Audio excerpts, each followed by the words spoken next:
எனக்கு புரியலைங்க. திமுக காரங்க எந்த உலகத்தில் வாழ்ந்து கொண்டிருக்கின்றார்கள்? 5000 ரூபாய் கொடுத்துட்டோம், அதனால தாய்மார்கள் ஓட்டு போடுவாங்க. தாய்மார்களுக்கு வர வேண்டிய பணத்தை அதுவும் சரியாக கொடுக்காம பாதி பணத்தை கொடுத்துட்டு 5 வருடத்துல 1825 நாள்ல ஒரு நாளைக்கு 20 ரூபாய் கொடுத்துட்டு தாய்மார்களுக்கு எதிராக சட்டம் ஒழுங்கு சீர்குலைத்து 17 வயசு இருக்கக்கூடிய குழந்தை பாலியல் வன்கொடுமையில துன்புறுத்தப்பட்டு இறந்து, 2.5 வயசு குழந்தை கிருஷ்ணகிரியில இறந்து, கோயம்புத்தூர்ல விமான நிலையத்துக்கு பக்கத்துல ஒரு கல்லூரியில படிக்கக்கூடிய குழந்தைக்கு பாலியல் தொந்தரவு கொடுத்து எப்படிப்பட்ட ஆட்சியை நடத்திக்கிட்டு இருக்கிறாங்க.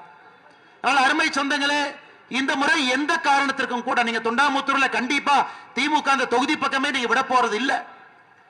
இருந்தும் நாம பொதுப்படையாக சொல்லுகின்றோம், தமிழகத்தில் 234 தொகுதியிலும் நாம திராவிட முன்னேற்ற கழகத்துக்கு எங்கேயாச்சும் ஓட்டு போட்டுட்டோம்னா நம்முடைய தலையின் மீது நாமே மண்ணை அள்ளி போடுவது போல் ஆகிவிடும்.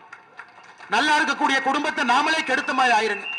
அதனால நம்முடைய தாய்மார்கள் சகோதரிகள் எப்பவுமே இவங்க தான், தாய்மார்கள் தான் அரசியல் திசையை மாத்துவாங்க, அரசியல் களத்தை மாத்துவாங்க. யார் ஆட்சிக்கு வர முடியும் என்கின்ற தீர்மானத்தை தாய்மார்கள் முதல்ல எழுதுவாங்க. ஏழை தாயா இருக்கலாம், கூலி வேலை செய்யக்கூடிய தாயா இருக்கலாம், 100 நாள் வேலை வாய்ப்புக்கு செல்லக்கூடிய தாயா இருக்கலாம்.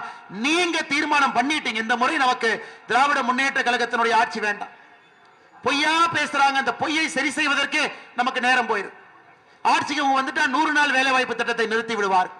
சகோதரி, உங்களுக்கு தெரியும், மோடி ஐயா பாராளுமன்றத்தில் 1 மாதத்திற்கு முன்பு சொல்லி இருக்கின்றார்கள், இன்றையிலிருந்து 100 நாள் வேலை வாய்ப்பு திட்டம் என்பது இந்தியா முழுவதுமே 125 நாளாக உயர்த்தி இருக்கின்றார்கள் மோடி ஐயா.